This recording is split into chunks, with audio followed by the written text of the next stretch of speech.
Hello दोस्तों, मैं doctor Kamlesh सुरवाडिया अपने आपके स्टडी चैनल केवी एजुकेशन में आपका स्वागत करता हूं। लीनियर कोरिलेशन का लेक्चर 4 में आज हम Karl Pearson's correlation of coefficient का न्यूमेरिकल सम सॉल्व करने की शॉर्टकट मेथड देखने वाले हैं। दोस्तों, हमारा आज का लेक्चर शुरू करें उनसे पहले लीनियर कोरिलेशन चैप्टर के जो प्रीवियस लेक्चर्स हमने ऑलरेडी डिस्कशन किए उनके बारे में देख लेते हैं।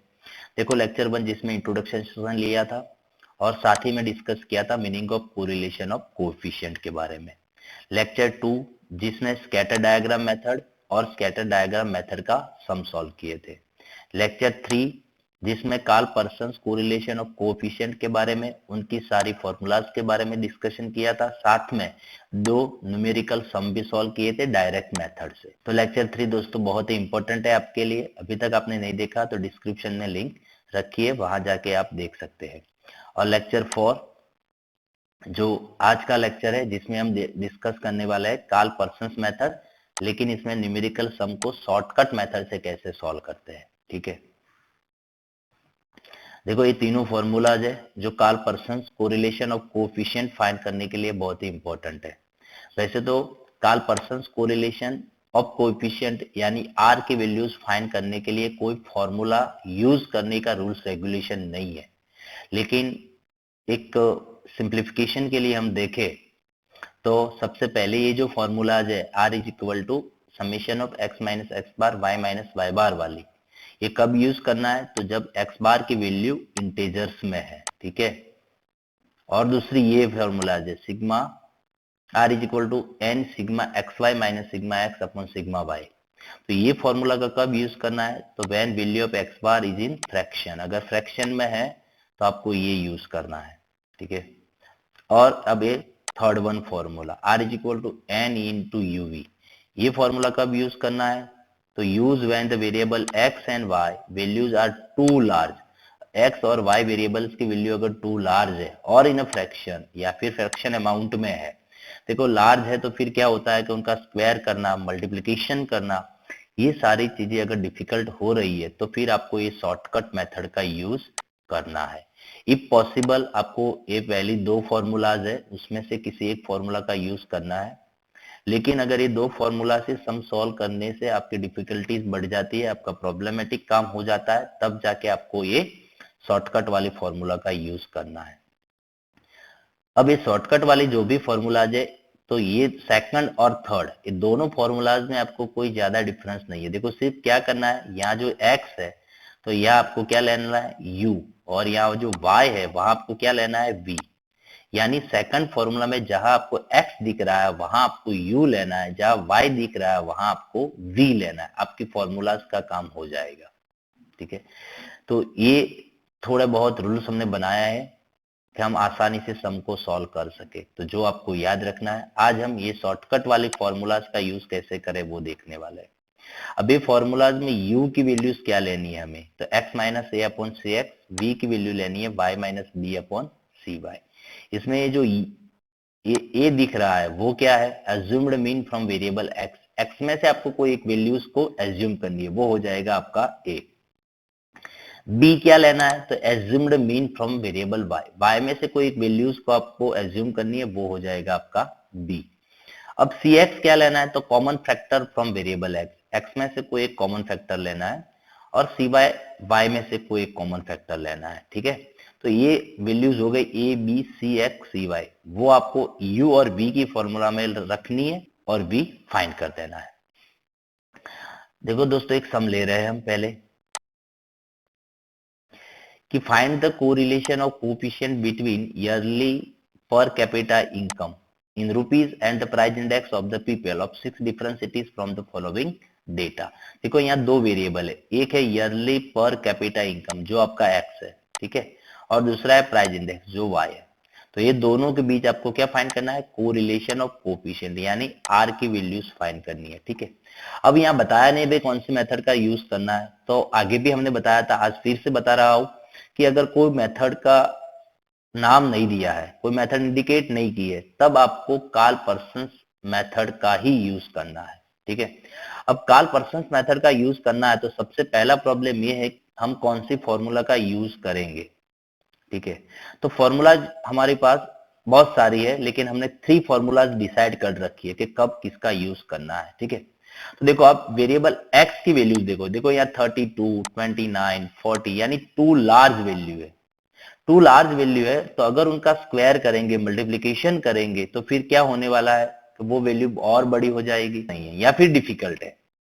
तो हम क्या करेंगे, फिर इस शॉर्टकट वाले फॉर्मूला का यूज करेंगे। ठीक है, हमने बता दिया था कि अगर भाई 2 लार्ज वैल्यूज है या फिर फ्रैक्शन में है, उनका मल्टीप्लीकेशन स्क्वायर रूट करने में प्रॉब्लम आती है, डिफिकल्टीज है, तो फिर हमें शॉर्टकट मेथड का यूज करना है। ठीक है, तो ये फॉर्मूला का यूज करना है, तो सबसे पहले हमें क्या करना है, u और v फाइंड करना है। तो u के लिए फॉर्मूला है x माइनस ए अपॉन सी एक्स, और v के लिए y माइनस बी अपॉन सी वाई, जिसमें a, तो a जो भी वेरिएबल x है, इसमें से कोई मिडल वैल्यू को आपको a एज्यूम कर देना है। तो मिडल वैल्यू ये कैसे, देखो यार सबसे लोएस्ट वैल्यू कितनी है 29, सबसे लार्जेस्ट है 40, तो उसके बीच में 36,000 ले लो, या फिर 30 ले लो, 32 ले लो, कोई भी ले सकते हो। हमने क्या किया यहाँ 32,000 एज्यूम किया है।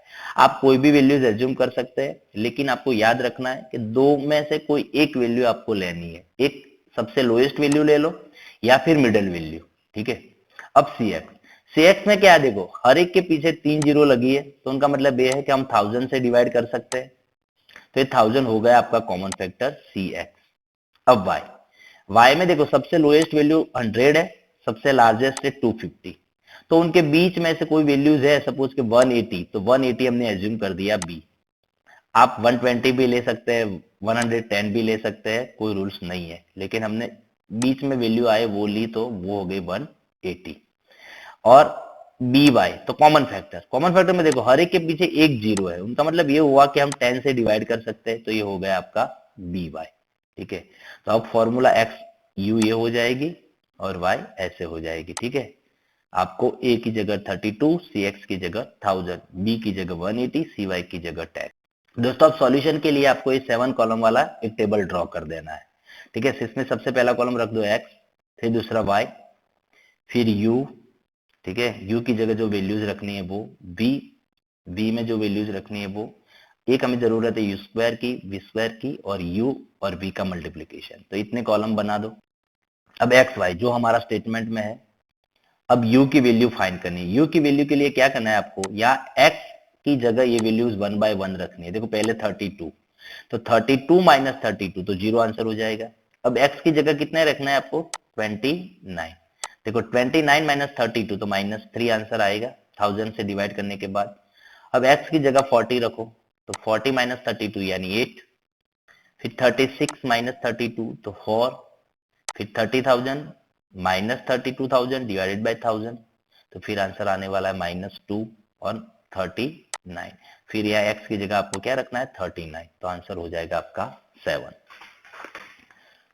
अब v में y की जगह आपको वैल्यूज रखनी है 1 बाय 1, पहले 120 रखो।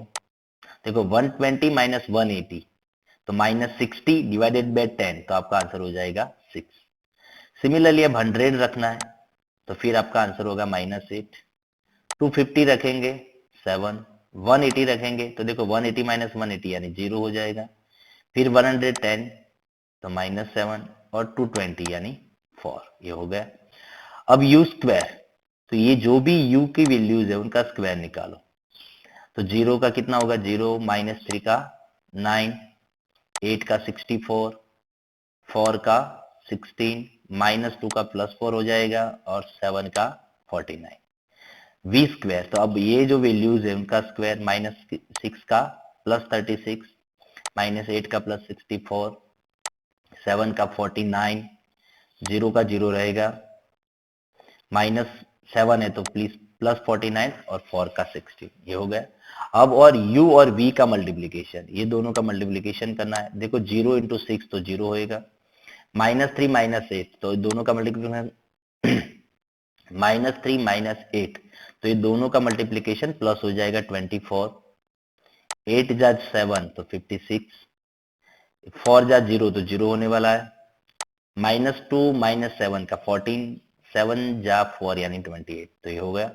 अब सबका टोटल निकाल दो, ठीक है, देखो total n is equal to कितनी वैल्यूज है, 6 वैल्यूज, तो n इज इक्वल टू हो गया 6। सिग्मा u यानी u का समेशन 14, समेशन v का टोटल -10, समेशन u स्क्वायर तो वो है 142, समेशन v स्क्वायर तो वो है 214 और uv का समेशन है 122। ठीक है, अब ये सारी वैल्यू हमें फॉर्मूलाज में रखनी है, तो ये फॉर्मूलाज में रखो। देखो n इज इक्वल टू कितना है 6, uv का टोटल टेबल में से लिख दो 122, u का टोटल 14, v का टोटल -10। फिर से यहाँ पे देखो n की जगह 6, u स्क्वायर कितना है 142, सिग्मा u यानी ये जो 14 है वो उनका होल स्क्वायर कर दो, फिर n की जगह 6, सिग्मा v स्क्वायर वो है 214 और माइनस सिग्मा v यानी -10 का होल स्क्वायर। अब देखो ये दोनों का मल्टीप्लीकेशन आएगा 732, ये -14 -10 तो दोनों वैल्यू माइनस है, तो फिर उनका मल्टीप्लीकेशन प्लस हो जाएगा 140। ये दोनों का मल्टीप्लीकेशन -14 का स्क्वायर यानी 196 और 6 टू 14 का 1284 -10 का स्क्वायर हो जाएगा +100। अब ऊपर ये जो दो वैल्यूज है उनका टोटल कर दो, नीचे दो वैल्यूज का डिफरेंस निकाल दो। ठीक है, अब ये दोनों स्क्वायर रूट में वैल्यूज है तो उनका मल्टीप्लिकेशन करो और फिर स्क्वायर रूट में ही रखना है। अब इनका स्क्वायर रूट निकाल दो। ठीक है, और लास्ट में हमारा फाइनल आंसर आएगा 0.99। तो ये क्या शो कर रहा है कि जो भी इनकम है और प्राइस इंडेक्स है उनके बीच पॉजिटिव कोरिलेशन है। ठीक है, तो ये हमारा सॉल्यूशन है दोस्तों। तो आज उतना ही। आपको हमारी वीडियो पसंद आई है तो प्लीज लाइक करें, आपके फ्रेंड के साथ शेयर करें और हमारे चैनल को सब्सक्राइब करें। धन्यवाद।